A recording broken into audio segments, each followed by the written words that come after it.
to be exercised by each and every single person, so that their spirit, or the person inside of you that is animating you, that is looking out from behind your eyes, your ojos, right?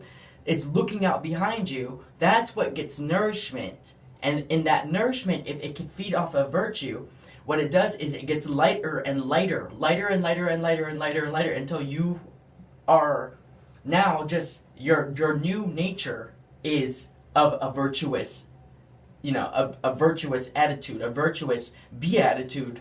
In fact, that's just your life. Everyone has a choice. Everyone has a darkness inside of it. Everyone has great darkness inside of them. And in fact, having that darkness is easier because that's of your nature. You can connect with it. But keeping too much of that darkness, that nature inside of you, will ground you to this dimension. And when I see this dimension, I don't mean all this hokey pokey stuff. When I say dimension, I think about like an orange. The peel of the orange is a dimension of that orange. Then when you take off that dimension, you get the fruit inside of it, right? But then if you look at, there's white rinds. That right there is another dimension of that orange. So dimensions are just layers of things that that we can actually perceive right now, and then things that we cannot perceive because it's of infinite, right? But just because it's of infinite possibility doesn't mean that some of that possibility has not happened right here and right now, and we just haven't been aware of it. Like the world versus the earth, right? The world is a man-made dimension over the earth, which is the universal law, the real thing, right? There's earth all with what we know as nature, right? But the world came to be, which is all of our little imaginary inventions that we put together and we now surrounded ourselves with. As the earth disappears and we're surrounded by world, so much in fact that the world has expanded, doesn't have no room for expansion, and where's the earth go, kind of thing, right? We know about nature, but nature is not the earth. Nature is a part of the earth, it's something that came out of the earth, right? But the earth itself, in a bigger sense, is a bunch of ecosystems that have found a nice balance and tranquility for self-sustaining itself, in order that everything in that sphere can work in accordance if it just was in tune, right, of it. That's the earth. Right now, as you see, the earth is going through major shifts because it's, I don't know, everyone wants to blame it on us, but I don't think it's even because of us. I think that it's because of the world which was created and made us think that we needed something outside of ourselves in order to try to be sustained, when in actuality we could literally live with nothing and be sustained, because we ourselves are developing. Our senses are always developing, right? Eyes, ears, nose, mouth. See, taste, smell, hear. It's always widening. It's always expanding. It's always expanding. And so that's what I wanted to talk about. So for virtue, it's about this. It's a dimension of yourself, but it's a dimensional energy, a food that you need, and you need to exercise that in order so that you don't be so dark anymore. When I say dark, I don't mean evil, but what I do mean is that you, the more you live in that type of darkness, instead of going beyond it, like pushing yourself even beyond what you think is right, like being kind of thing, you fill yourself with more of a faith virtue, and everything else just kind of domino effects on the lighter side, right, of the virtuous side. You find courage and you find compassion, you find ways to instigate authority and grace, and people actually listen.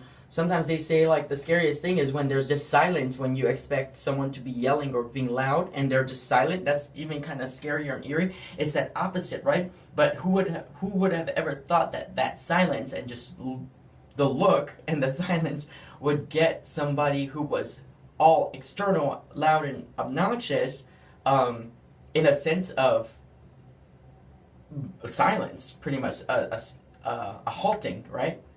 And so virtue is a very powerful force. And so that's pretty much what I wanted to say about to think about it. When you're thinking about being a virtuous person, I challenge you to start thinking in terms of, okay, so virtue, I'm going to actually be aware and choose to do this. Okay, so this is the right, this is the right thing, but I'm going to choose to be kind. And when you choose to be kind, I challenge you to imagine it, like you feel it, feel how it affects your inside, your internal person, feel how it elates, going out of your way to do something kind for something is another good way to get that virtuous feeling. And with that feeling, it's feeding you, and it's unstoppable. And the more that you can practice just doing the small things, the more that you'll have enough energy and power that when it comes to your time, you will then be able to move mountains, literally. So here's an example. I was thinking about my faith and about the faith of a mustard seed, and I was like, what a powerful force! But I'm surprised that nobody has been able to do that kind of thing, right? And there is some people, but they're so rare, few and far between, that they're either not known or forgotten or already labeled hocus pocus, right? But the thing is, that's a right that each of us is capable of having if we just knew how to do it righteously, right? And so, as you know, I wear contacts and glasses, and I don't like wearing contacts because I have astigmatism, and there's two different powers, so I have to not even get the same type of box, and it always costs more, and then I don't like taking them out and putting them in, taking them out, putting them in, so then I'll just sleep with them, and then I'll get scratches on my eye, or styes on my eye, and or it'll dry up, it's just a hassle. And then so I'll have glasses, which I don't even have glasses right now because I lost them during the hurricane. But either way, I would put my glasses on to watch a movie, but then I want to lay down like this, and my glasses are like this, and then the frame's all bent, and it was just and so something that was supposed to help me see, I'm like, thank you for this, but you know what? I have faith, and so I spent 3 days working on my faith for my eyes that I can have 20/20 vision and more. And just last night, I was watching movies in my, my room, and it occurred to me that I could read from my bed the small fine print of the credits. I was watching the credits because I always feel like it's what's it called, kind or whatever, to sit through all the credits if I really like a movie and try to see as many names as possible. And in my mind I'm like, thank you. I don't know, that's just what I do. But I was surprised that I had no contacts, no glasses, and I was able to read the fine print, there's the regular print, and then there's a small print, and then there's a fine print, and then there's the fine print with some symbols. I could read that 20/20, and right now I have 20/20 vision. It works. You can change your mind. If you change the way you look at things, the things that you see change. And it's faith, and out of faith with love, and with that faith, I'm telling you, faith is not love is not expecting anything. Love never fails either, right? But love doesn't expect.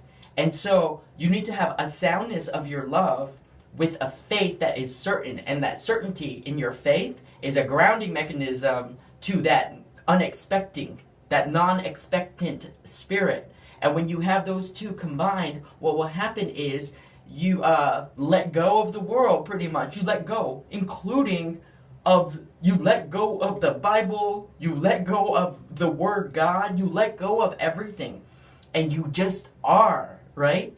Sound in your faith that my flower inside my fig is totally nurtured and opened, and sound in my love that it's genuine, that it's okay. I don't know what's going to happen, but this is my faith. This is me showing my faith. And it's not like I planned to do this. It's just one day it just happened like that, where I'm just like, I don't need that because I know. And then I was approved. I went to heaven or whatever it was. I was with Jesus. And he it was awesome. And then yeah, so faith, like I'm just getting started on this journey too, and so that one worked. Now I can see 2020, like it's pretty cool. I have nothing in my eyes. I can see the small writing from way over there. And I'm sure that if I keep focusing on this, I'm gonna get hawk vision, like I'm able to zoom into things, because lately I've been looking at the stars and stuff, and I'm telling you, I feel like I can zoom into them and I can see them moving. Like every single star, I can see them moving. At first I thought they were all UFOs, and I was like, no, there's no way that I could see just all UFOs. I'm not that special, right? I hate that word special. but it's like my eyes got closer, and then not only was I seeing the stars, but like, you know how some look brighter, some look smaller because they're farther away or whatever. I started seeing the stars in dimensions. So instead of like seeing dot, dot, dot, like big dot, small dot, big dot, it was like I went on the side of it and was seeing the stars like, oh, this one's a big dot because it's down here. This one's way up over here. This one's over here like this, like this, like this. And so like Orion, I saw it from the side, like, you know, and I'm not talking about out-of-body experience. That's just how my brain perceives them now. And so it's like, know that you can do these things, but make sure that whatever you have based your faith on is something that's going to be faithful back to you too. One thing that I do recommend doing through the Bible is because I do know this.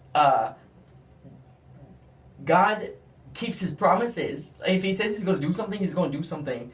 If you can keep your promises to him. And one thing that you have to understand is free will reigns supreme still.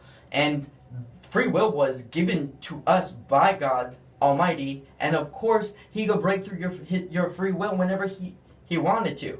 But he has put a rule on himself to not do that. You need to come out of your secrecy bubble and come just as you are, with shoulders back and all in truth, you know? And you need to be in truth about that type of thing. And that's why you want to make sure that whatever you're basing your faith on is something that whatever the bigger picture is, you are sound.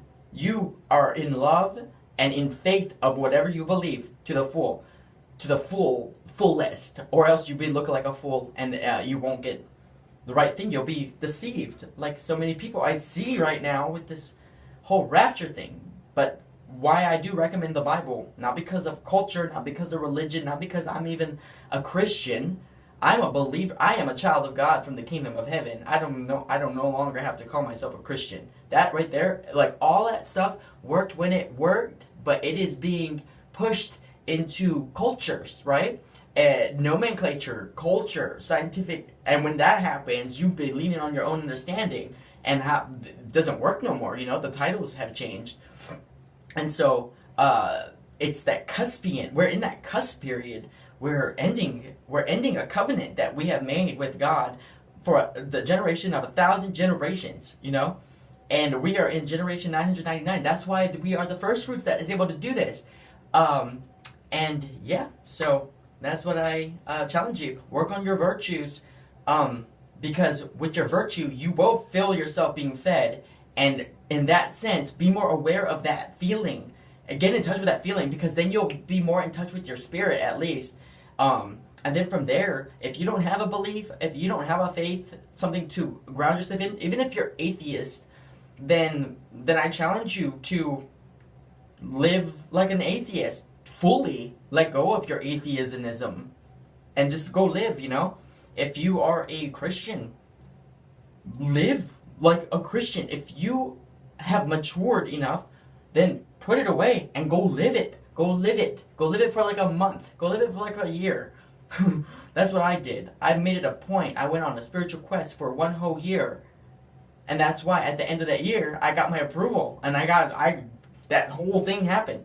I still have not really proclaimed my testimony about that. But like I said, I'm not going to make a video about it. If you want to know it, you have to do live face-to-face with me, because that is the greatest thing that has ever happened to me, and I will show great disrespect if I just put it on top of a video just for any old who to just watch it. Like, it's amazing. You need to see it, and I will only tell you to the people who want to listen. But anyway, I gotta go. But thank you, and I will be posting more. Later. Aloha.